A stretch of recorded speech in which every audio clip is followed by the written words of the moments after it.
everyone, how are y'all doing? My name is Deborah and I'm here to give you my second impression of Novoland Eclipse. So go ahead and grab your tea mugs and come along with me on this journey as we discuss Novoland Eclipse. Let's go!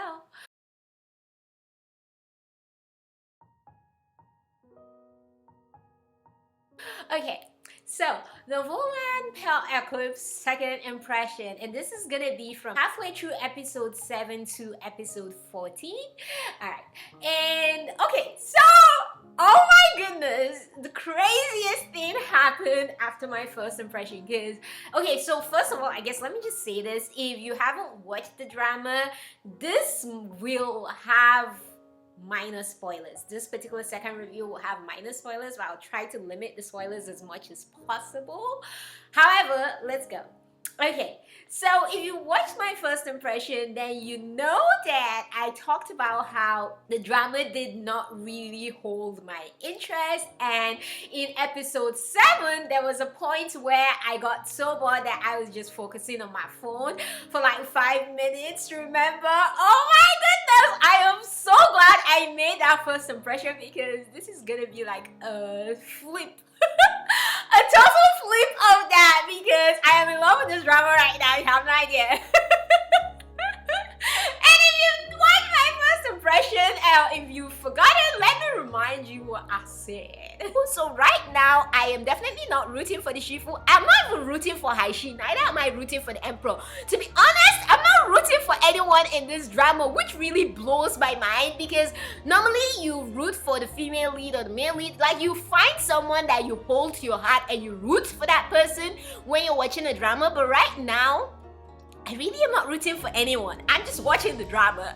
Let's put it that way. Alright, now that we've gotten that out of the way, let me just tell you that, oh my goodness, from halfway through episode 7 till the end of episode 7 to episode 14, I kept on clicking next, next, next.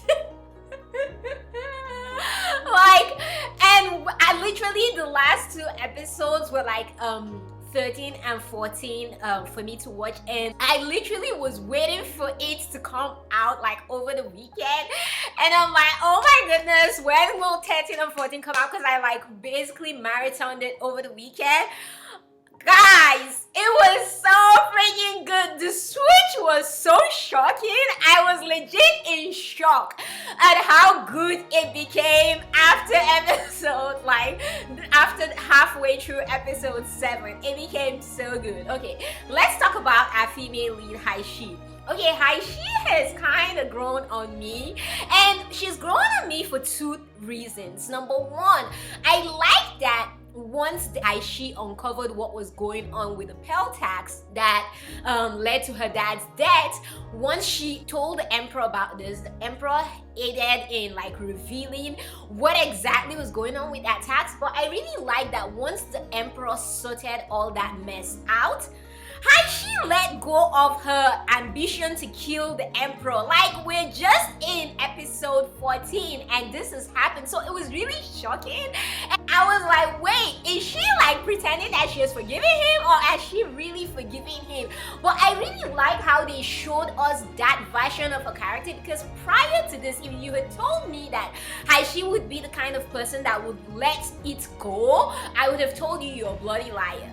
However, the fact that she was able to let it go, to realize that, okay, the dude might have done a wrong, but he has corrected the wrong that he has done, and she forgave him for that wrong. Yeah, she might not still be his biggest fan, but she doesn't want to kill him anymore. It made me really, really appreciate her as a character, which just adds points to, remember how the last time I told you about her loyalty and kindness, how Haishi is the type of person who, even if you've wronged her, she will still fight for your life as long as you guys had that relationship in the past. So this has added to just my opinion, my positive opinion on her. So I really appreciate that this happened right now. Like, I really appreciated that in her character. Like I said, I was so shocked that she let it go, but I am so grateful that she was able to do that and realize that the Emperor, yes, he may have done some wrongs that led to the events that happened, but at least he corrected it. So that's something I appreciated with her character. But what has made me really grow attached to Ahashi is her martial arts skills. Oh my goodness! All the scenes with her just like slaying the bad guys in war and all is so freaking dope. I absolutely loved those scenes. Martial arts skills were amazing, and that's one of the main reasons why I'm just like rooting for her. Like I just appreciate seeing her fight. It's the coolest thing to observe, so I really appreciate that. In terms of our main lead, the main lead has also grown on me. Like, it's kind of amazing how all the characters have kind of grown on me, and this is why I always say, if you're watching a historical drama, don't drop it till at least episode 10. If you've watched till episode 10 and you're not really attached, there's a high chance you might not be attached till the end. And that was one of the reasons why I wanted to keep going. Of course, the main reason was Yang Mi, but there was that too to eat. But the main lead has really grown on me, especially since he came out of the shadow. It's like he became less restrained, and so we began to see more color to his character. Like, even his clothing kind of changed, so that made him change. In my eyes, he became more like teasing in the way he talks, especially when he talks to the emperor. I just like their dynamics now that the emperor has kind of let things go a little bit, and now we're seeing a bit of the bromance, and I really appreciate it. We're seeing the hints of his playful side and his stubborn side also, like when the king gives him an order, like the part where Haishi was like in the fight and the king told him not to come, and he still went, and Haishi's brother was asking him, didn't the king tell you not to come? And he said, when have I followed the king's orders when I don't want to follow? It sounds so hot, it's so dope. I'm like, okay. So I really appreciate the moments where he kind of rejects the king orders and does what he wants. He goes rogue. I really appreciate those moments because it adds more meat and more milk to his character. So I really appreciate that, and for that he has really grown on me. And someone else I have grown to love. He's actually my favorite character right now is the Emperor. Kai Cheng's character is Emperor Zhu is my favorite character right now. I kid you not, I know he's an extremely controversial character, but that's why it works. Like, controversial characters that are kind of gray, that have this like really sad past story that sometimes are good, sometimes are bad. Your favorite characters, like, just think of like the long ballad. A lot of people preferred the second lead in the long ballad story to the main lead story because of the character growth, and that's what I have really loved seeing with the Emperor. His growth from being just this, like I told you my last time, I wanted the Emperor to go to blazes. And I said, I'm done with the Emperor, I'm done with the Shifu, I'm done with Haisha, I'm done with all of you. Like, y'all can go to blazes for all I care. Yeah, I have grown from someone who wanted this Emperor to go to blazes, literally, to someone who absolutely adores him, doesn't want anything bad to happen to him. Like, I am not negating the evil he has done, his abusive actions.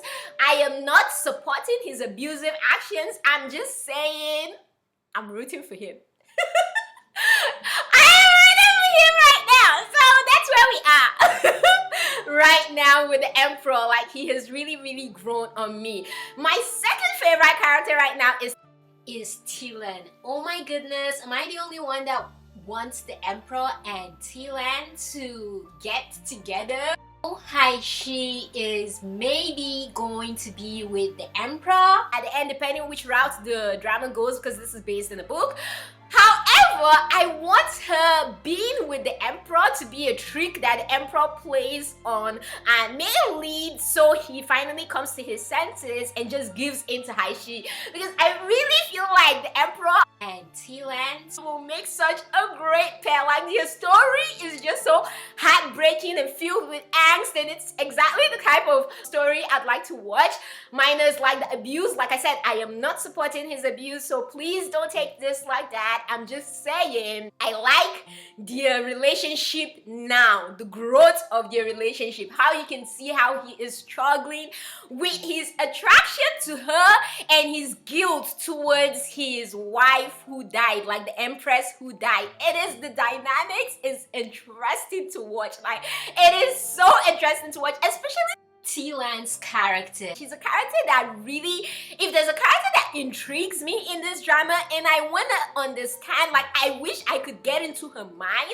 and understand how her mind works, it's definitely T-Land. Like, I feel like T-Land is the type of character that isn't really all innocent, but she's innocent, and she's not innocent when you push her. Like the part where she injured the emperor, I feel like that was a part that she did on purpose. She wanted to hurt the emperor, even though she acted like she didn't and was apologizing. I feel like consciously, in her mind or unconsciously, she wanted to hurt him for all the pain that he had caused her.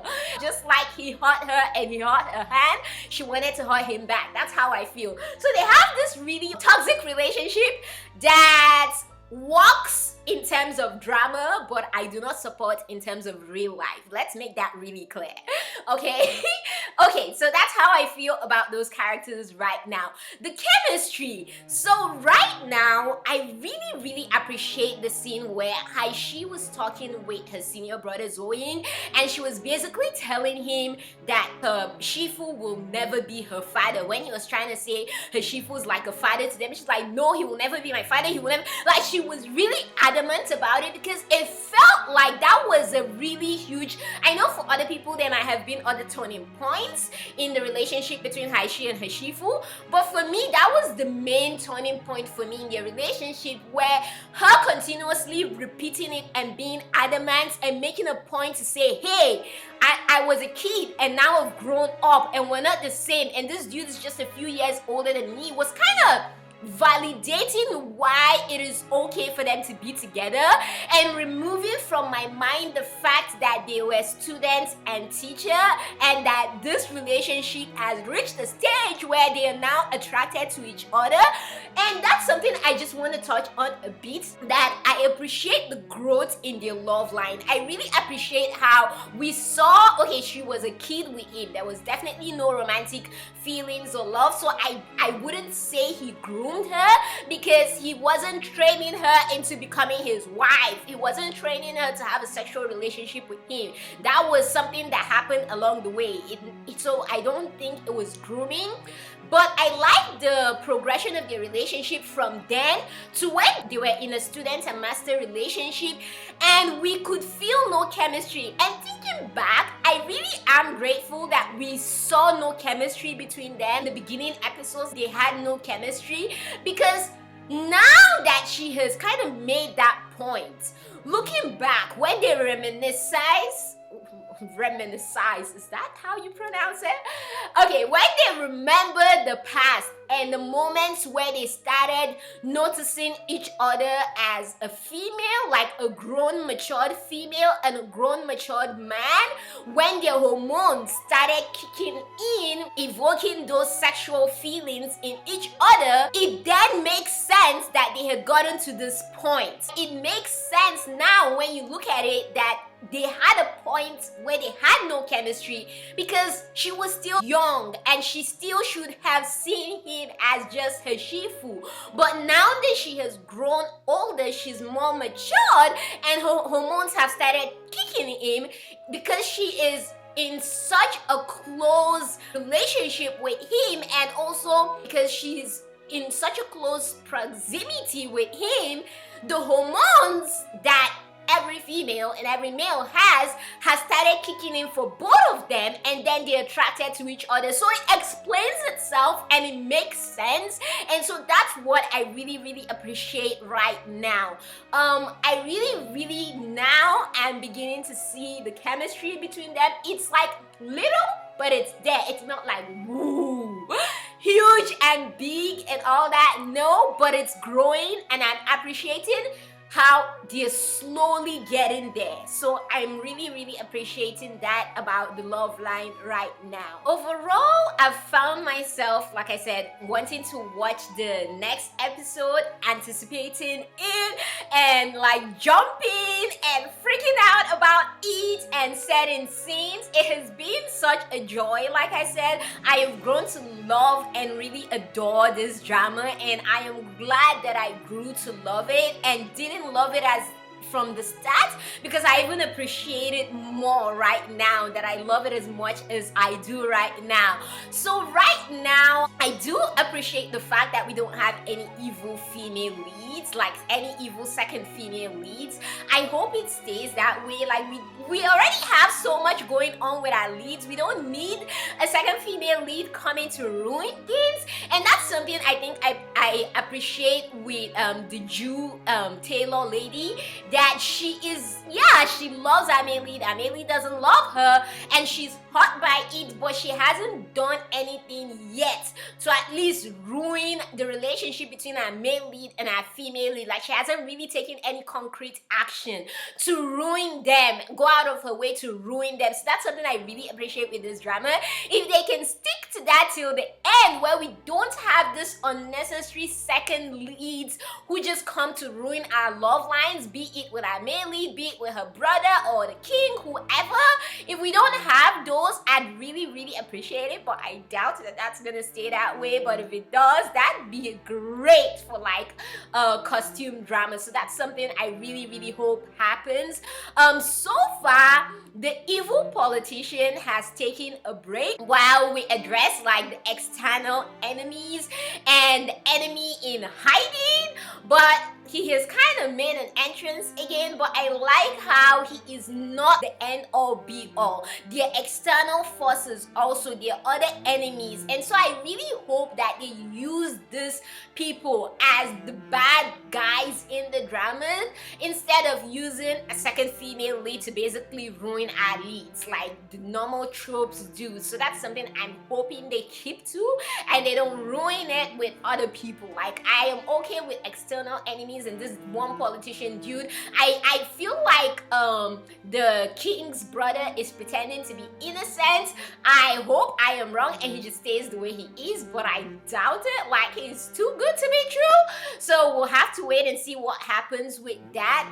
But right now, I am definitely enjoying the drama. I definitely do recommend it to you. I do feel like you should check it out. Just hold on till at least episode 10, and if by episode 10 you're not hooked, then then keep watching till episode 14, and if by episode 14 you're not hooked, then I can tell you, okay, you can say goodbye to the drama. However, something that I do want to mention is there was one fight scene that they had that did remind me of Lord of the Rings, and if you're familiar with my channel, you know I absolutely love Tolkien. I absolutely love Lord of the Rings, so that really reminded me of Lord of the Rings, and I'll put the Lord of the Rings version here and the what's it called, the Novoland Eclipse version here, which I find really interesting, because if you know anything about Novoland, you know that Novoland was kind of created because they wanted to create a world that was kind of like what Tolkien created from scratch, like how Tolkien created a new world with Middle Earth. That was what the author of Novoland was trying to achieve also. So it was really interesting when I saw that scene, and I'm like, oh, the Battle of Helm's Deep. And however, I don't feel like it was a plagiarism per se. Like the fight scenes, the sequence with how they first started shooting the arrows at the enemies, and then the climb in the Battle of Helm's Deep, they actually climbed real ladders, but in Novoland, they like shot spears to the wall, and then they climbed the walls, and then Haishi appearing. Like, the sequences match Helm's Deep, especially that one scene with Gandalf versus Haishi.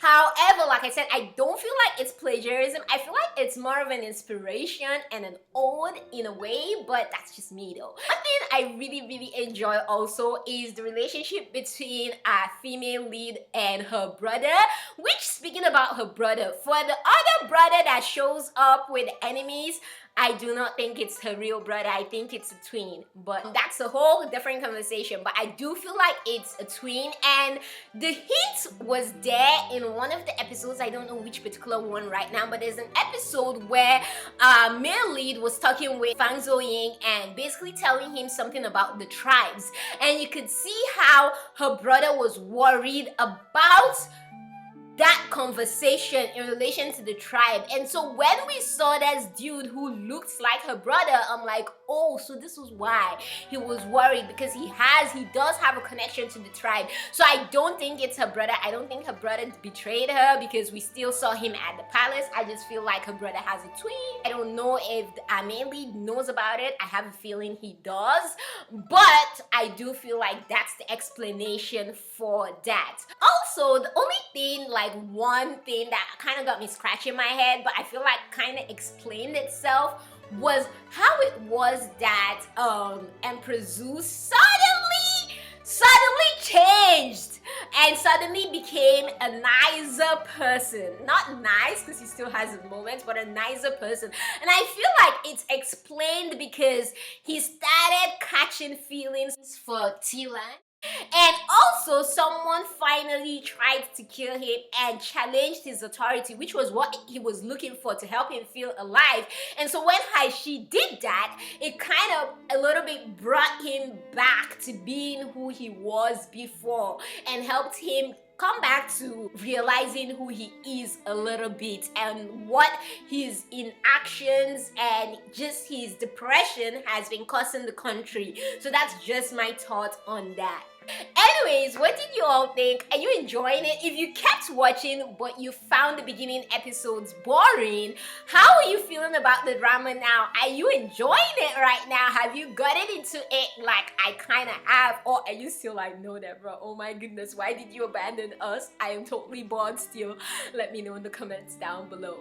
But yeah, don't forget to give this video a like.